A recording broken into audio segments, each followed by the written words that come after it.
Well, at his leisure, he had a little bit. This was his little building. He would go carve in. He had a little wood stove in there. He would cook in there and carve in there. And he done some of these ships. He's got many ships he done by hand.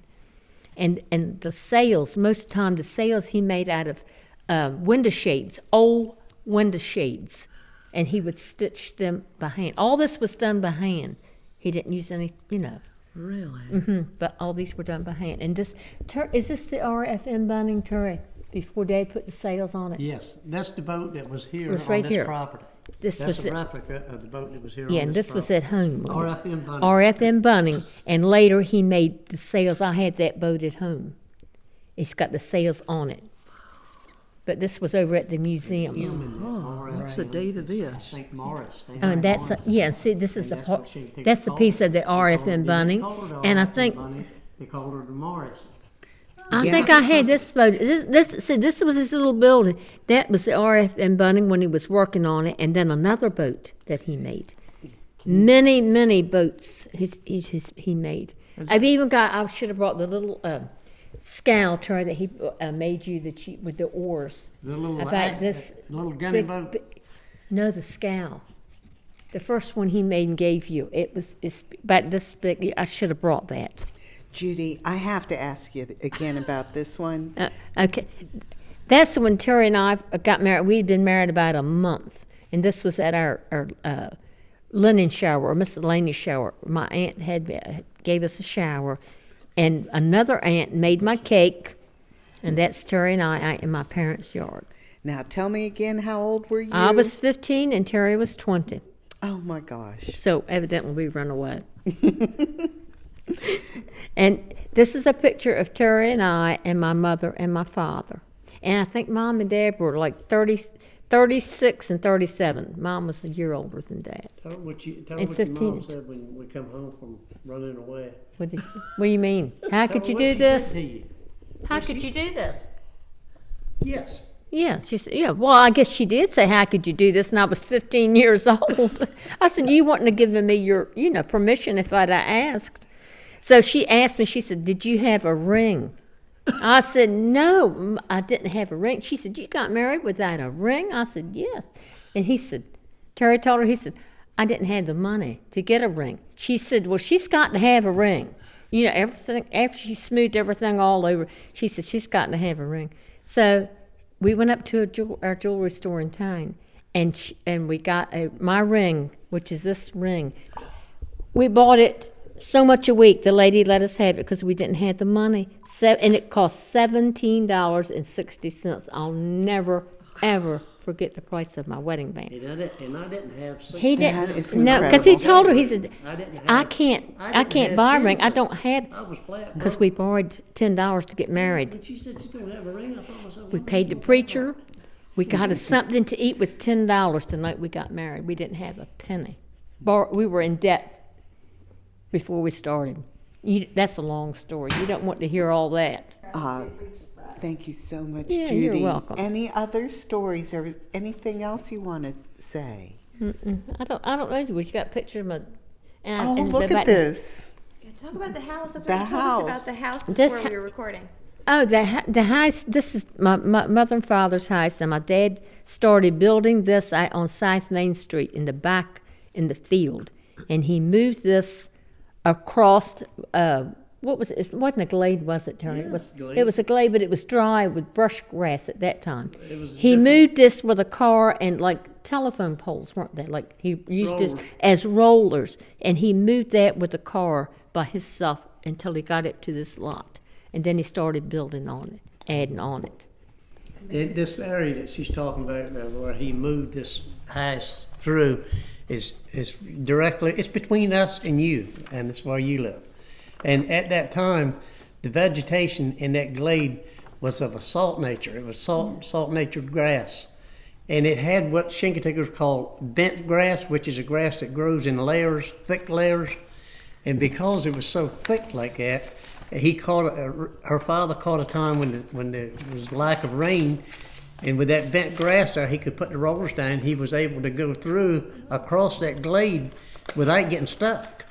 And he did it. And he was one of the most old were you resourceful then? people that you'd ever want to meet. I told him many times, I said, think it's why he was you didn't on get a chance to council, go but to I can't- college, but you would have made a I don't terrific know what year engineer. this That's was. very smart. You have any idea? That's very smart of him. Wow. So what's I this? don't know. I don't know what year. This was at was it this Christmas party, wasn't it, Terry, at the council? Yes. You don't have any idea what year that was, do you? No. Christmas. I know that Mom was living, and she's been gone about 8. I say it's been 20 years or more, at least 20 years. That we had this done. This was at a Christmas party. Is this when you guys got married too? Looks like Yes, you're in that was the same his '53 Dodge. Was it Dodge, Terry? That was your car. We had to sell that, evidently. We did. After We- we got married, it broke down on me. And Yeah, and we didn't have I a- hadn't paid the $10 debt I owed at that time, so I couldn't in good conscience go spend money on a car, and I still owed for the fact that we got married, and then borrowed $10 from. Borrowed and my she- cousin's. Borrowed $10 from a friend, the fellow that stood up with us. Borrowed $10 from him, so eventually I got that squared away. Where And did I- you get married? We got married in Oriole, Maryland. Yeah, that's a good thing is you need to Up tell in them. Oriole, Maryland. Mm-hmm. And we the night we got married, we went up and we got married in Maryland because you don't have to go through the blood test, or you didn't then anyhow. So we went up there, and her cousin and her husband to be went with us. And I told him, I said, when we get in Princess Anne, look for a group of teenagers. I was 20, she was 15. I know how to think because I was one of them, so to speak. I had just gotten past it. I said, if we can find a group of teenagers, they know where the preachers live. So we saw them standing out on the corner there, a bunch of them there. And I told them, I said, we want to get married. We're from Shinnecock. We want to get married. Would you take us to a preacher? Yeah, sure, we'll take you to a preacher. So they took us to this preacher, and I think this is just my analysis of the way things took place. She's 15-year-old. I think that preacher took a look at us, and he probably said, now I told him, the license said I was 21, and I think she was whatever the legal age was. I think he probably looked at me, he said, well, he might be 21, but she ain't. She ain't legal age. And I told you, I said, I think he smelled a rat. And he told us, it was one of two things, I can't remember exactly what it was. Either he only married members of his congregation or members of his denomination. I don't know which way it was, which meant no, wouldn't want to do it. And when he said that, one of these teenagers looked at me, and one of the boys, he said, you really want to get married? I said, sure do. I said, I got a girl, I got a license, all I need is a preacher. And I borrowed $10 to go with it. I didn't tell him that, but he said, well, they said, follow us. And the whole group of them, it was about 8 or 10 of them, we all went through this wooded area, and we wound up in a little, it was in keeping with where we come from, a little fishing village called Oriole, Maryland. I'd never heard of it. I went there that time, and ain't been back since. But when we got there, the house where this preacher lived that they took us to was black. They were in bed. It was an old retired Methodist, he was really getting up in years, Methodist minister and his wife. And these teenagers are running around the house, keeping their rockets, beating on the windows and doors, trying to get somebody's attention. And he sticks his head out the upstairs window and said, what's going on down there? And this boy that was making the most noise, he said, we got a boy and a girl down here who wants to get married. He said, I'll be right down. I said, well, we struck luck on this one. He's coming down. So he come down there. He come downstairs. His wife didn't come down, but he did. He come down there, and we stood in that living room. He done the sermon. And just before he started the sermon, he added a little footnote. I'll never forget it. He said, funny thing, he said, I've never married anybody without having my socks on. He just kind of hurt me. But he married us, and I give him $2 out of that 10. I couldn't give him very much because we had to sleep somewhere that night. And I wasn't going to go home and ask her mother could we sleep there after we run away, So I give him $2. That left us $8. We went down, we come on home, put her cousin and her boyfriend out, and told them give us a few minutes, enough time to get away, and then call the people and tell them where we were so they wouldn't worry. They wouldn't worry. And we went down on Route 13. There was a place called the Owl Motel. I don't know if any of you have ever heard of it. It's no longer, the Owl Motel is not in business anymore. But the Owl Motel had little cottages in back of the regular motel, and they were $5 a night. 5 from 8 is 3. We're down to $3.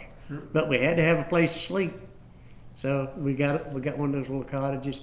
And I don't think we done much sleeping, to tell you the truth, because we were scared to death that her mother and father would find us and drive up there and say, get in this car, you're going home. But it didn't happen. But they knew where we were, and she was okay. So the next morning we got up, and there was a little filling station right across the highway from us, right straight across. Went over there and we got some gas. And $1 worth of gas. I think gas was 15 cents a gallon, something like that. Yeah. We got enough, and it left us just enough money that when we started across 175 heading for Shingatig, that what is now the Dream Drive, and you've seen that.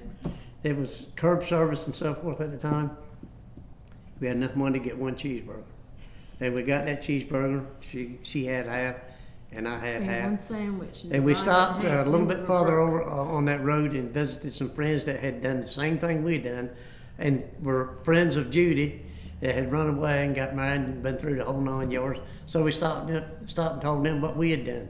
You know, we said we're imitating you, I guess. You know, we done the same thing. Then we come home, and that's when her mother told her, when we went in the house, her mother was a left-hander. And she's sitting there with that left hand, she's writing, Miss Judy Ann Burry, Mrs. Terry Howard. She's trying to see how it sounded, you know. And then she looks up with them blue eyes of hers, and when she got aggravated, they got bigger too. And she went, and she was not bashful.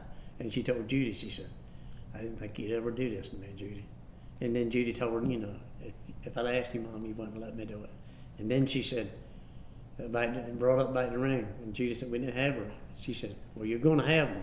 And I'm sitting there thinking, I wonder who's going to pay for it. I don't have a cent, not one penny. I didn't have a penny to my name. Flat broke. No job. Didn't know where we were going to sleep that night. But I was ambitious. We were ambitious. And she said, get in that station wagon. We're going up time. We're going to get you. We're going to get you. She's going to have a ring. And the jewelry shop, where there's land, you know where the Allen Theater is now. There's a little store place on each end of it. And the end of it on the south side, the south end of the little shop on the south end of that building is where the jewelry shop was. And the people that run that business was Murray and Bruce Davis. And they were both good people. And we went in there, and she looked at these rings and this wide gold wedding band, which, by the way, was a favorite of mine anyhow. I always liked wide gold wedding bands. And I was thinking, I don't know who's going to pay for it. I can't figure this part out. I know where we are, I know what we're trying to do, but I don't know how we're going to do it. Mm-hmm. So Murray pipes up. She was kind as all day long. She said, Terry, let her pick out one she wants. And you can come back and pay me $1 a week, $2 a week, any way you can get it, and it'll be okay. I said, wait, I can do that. So That's a I'm glad great it worked story. out. Yeah. I'm so glad I'm we glad did it worked that. out. Wonderful.